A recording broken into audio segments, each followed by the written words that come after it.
The noise pulled Maya out of sleep before she had her bearings, a thin glass-on-wood clap that made her chest snap tight. She blinked at the rectangle of streetlight through the blinds, and then saw Juno at the foot of the couch, absolutely still. The cat's tail curled around her paws like a question mark. Her pupils were drawn to nothing but a small, unremarkable square of patched plaster on the far wall. She stared as if the world had asked her to hold its attention. Maya fumbled for her phone and hit record. The screen trembled red in the dark. The clip caught Juno's whiskers quiver once and then go rigid again. The glass on the coffee table tipped and shattered. The impact sounded too loud and weird through the phone. Everything after that was a long, thin silence, patient and sharp, the kind that sits heavy in your throat. It could be anything, she told herself. A mouse, a plumbing tick, the building settling. Those thoughts were tools. They calmed her because they were fixable. But another part of her, the part that knew Juno's twitchy moods, registered something different. Juno wasn't searching the way she did when a moth crossed the lamp. She had locked onto whatever it was and gone deep. Maya's knuckles whitened around the phone. She set the camera in the doorway and watched, stupidly hopeful that another movement would break the hold. Juno did not break. Her ears were forward. Her head tilted a little. She made a small chuff. The sound she made when a moth snagged against the screen in summer. Not a purr, not a hiss. Attention. Readiness. The sound traveled up Maya's spine like a cold wire. She got up on bare feet. The wood felt cold through her soles, and walking made her feel less helpless. Juno allowed her to crouch beside her without shifting her gaze. Maya put a hand on that hot fur. The cat didn't glance at her, didn't look for a treat or a stroke. She anchored her attention to the wall and stayed there. Maya whispered, "Mimi," the nickname that usually made Juno's ear flick, and the name slotted into the quiet like a small, ridiculous formal thing. Juno's mouth twitched. Nothing else. Maya moved the phone closer to the plaster and filmed the square until the grain blurred. On the screen the patch was only gray, nothing to mark it from the rest of the wall. When she replayed the clip in daylight, she could see the tiny drift of dust that apparently drew Juno's eye. When the night held it, the same speck read like a lure. The recording did what recordings do. It shrank the monstrous shape of the unknown into a file she could open again and hold to the light. She made a promise then. Quiet, like one you say to yourself before a long shift. She would find out what Juno was seeing. That vow settled in her like something warm and obligating. It was not dramatic, it was practical. Check, document, ask, fix. She did not know how long it would take. She did not know the ways a cat's attention could pull at the edges of a house. She only knew she would not leave it unsolved. The next morning she started a log. It felt sensible. She wrote the time, the length of the stare, the light, the noise, whether the TV had been on. Day 1 said, 12:14 a.m., 17 minutes. Low streetlight, glass fell. The hand on paper steadied her more than any internet article could. For the first week she wrote by hand and reread the entries before copying them into a spreadsheet. Numbers looked purposeful on a screen. Night 1, she set a small camera high on a bookshelf, aimed square at the patch of plaster.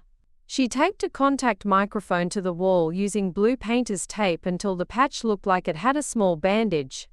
Each time she touched the gear she felt mildly guilty, as if she were interrupting Juno's private listening. But the sense of trespass was a kind of care. If something lived inside the wall, it was Juno's right to notice, and Maya's job to understand. The first recordings were mostly quiet. Maya watched footage in the slow blue light of her laptop, and felt guilty for the voyeurism of it.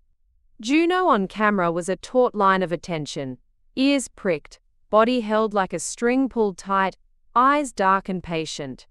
Sometimes the cat paused to groom, the way she did when bored, then snapped back as if the wall reasserted itself. Those little flips tightened something in Maya that had nothing to do with curiosity, a protective edge that said, if there's risk here, I stop that. She tried distractions because not knowing felt like responsibility failing. A red laser dot skidded across the plaster. Juno swatted once and then slid back into the stair. A crinkle bag and a jangle of keys made the cat glance and return, as if the wall's pull was stronger than the bright, ordinary noises. Sitting and watching felt passive. Experiments felt like action. The laser was one test, the crinkle was another. Some worked, many did not. Patterns, not single solutions, showed up. Day 3. She played the contact mic recordings through headphones. The apartment filled with small sounds she had ignored for years. Settling. The distant thump of a neighbor's furnace. Beneath all that were clicks. Low, faint, sometimes steady, sometimes scattered. They were tiny and unthreatening on their own, the kind of noise your brain lets slide until you point a microphone at it, and you must relearn what you've been living alongside. Maya marked the clicks next to the long stairs in her log. She borrowed an infrared camera from a coworker. The footage made invisible things visible in a modest, startling way. Around dusk and dawn, the plaster showed tiny blips of warmth that breathed for a few seconds and cooled. Not big enough to be a person. Not shaped like a squirrel. Just small, quick patches. So subtle that at first she told herself she was imagining them. Then she watched the clips again. Each thermal flash lined up with a click on the mic and with Juno's longest stares. That alignment shifted something inside Maya. Relief arrived first. Maybe a mouse, maybe a beetle nest, maybe something fixable. Relief was 9 parts logic and 1 part selfish comfort. Then a harder feeling edged in. If it was infestation, Juno had been sleeping above it, living beside it.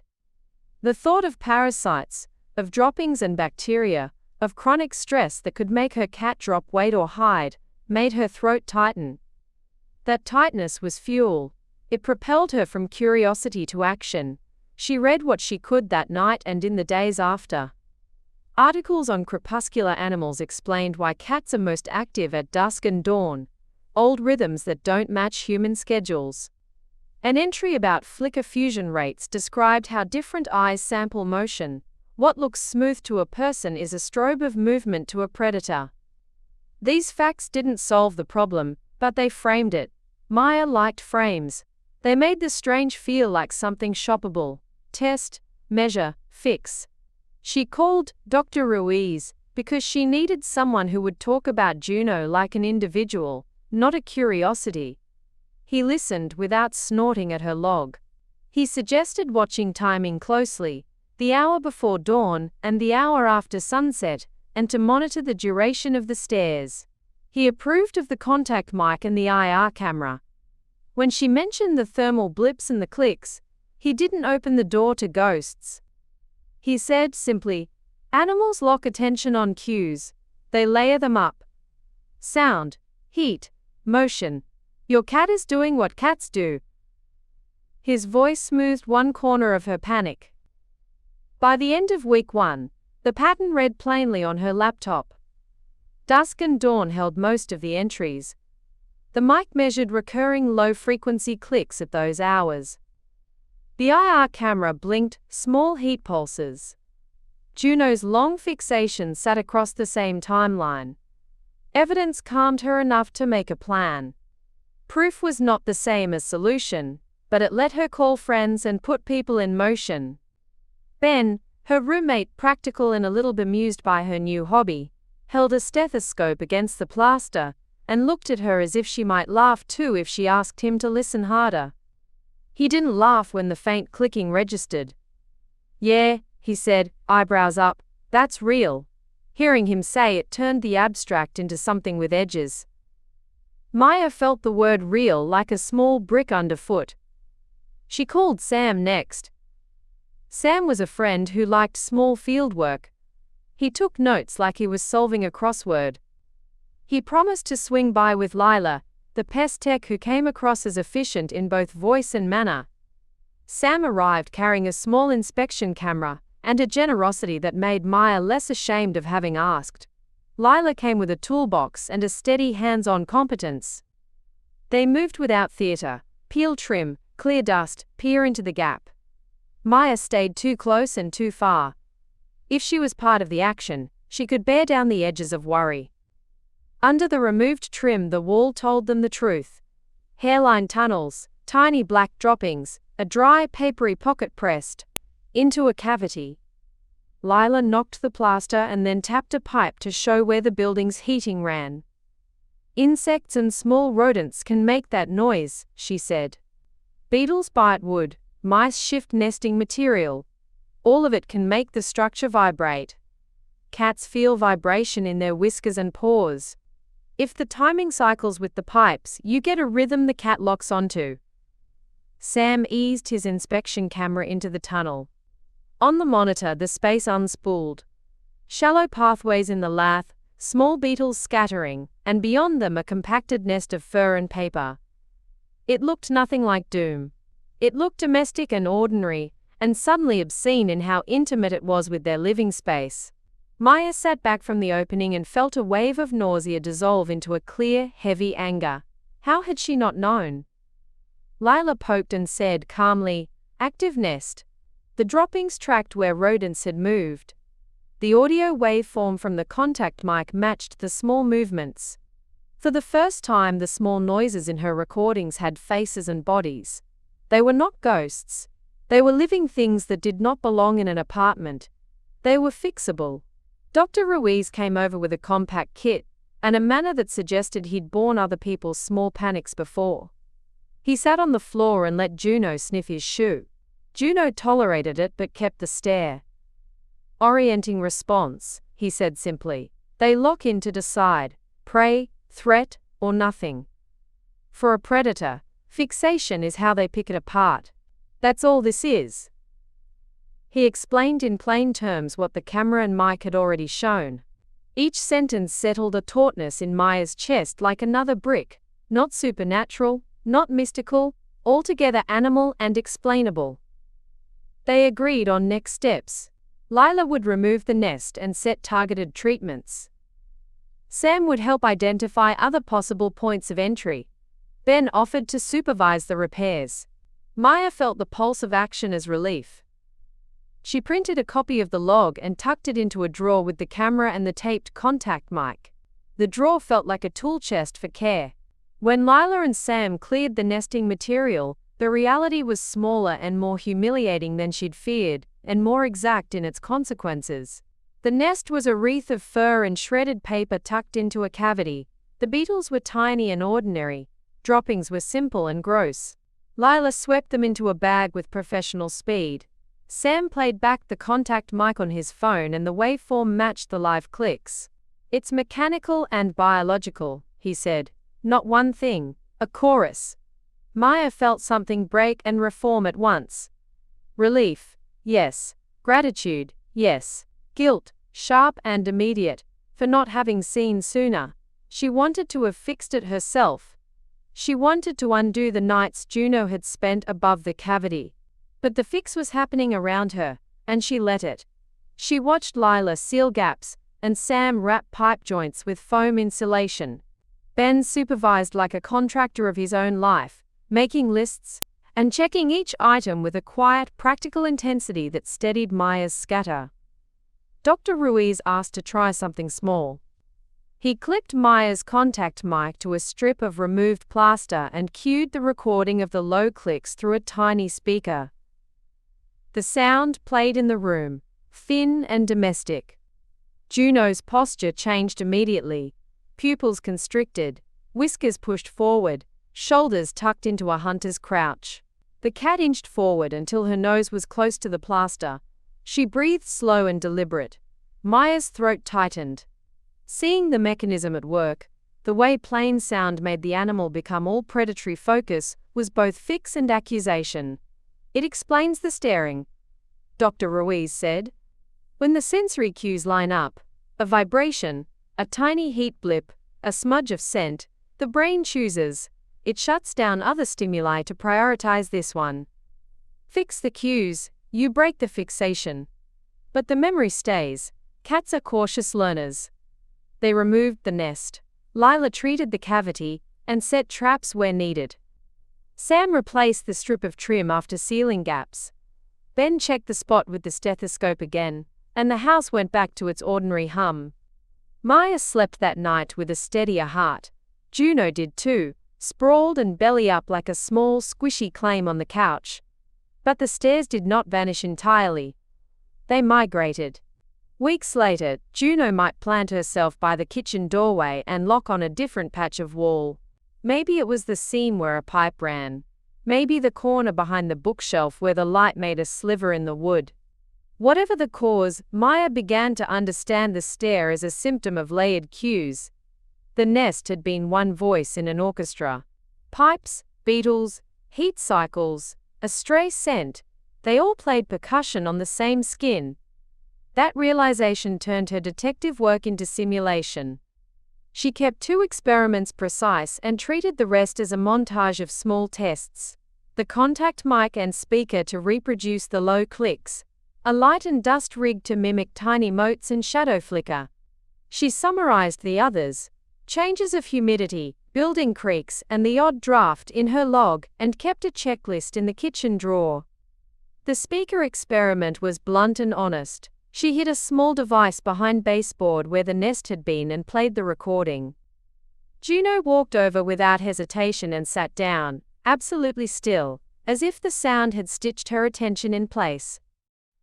Maya felt a mix of triumph and tenderness.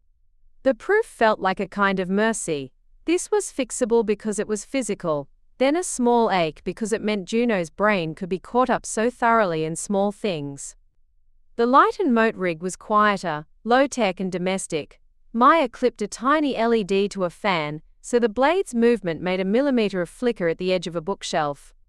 A fine film of air stirred dust into a shaft of light.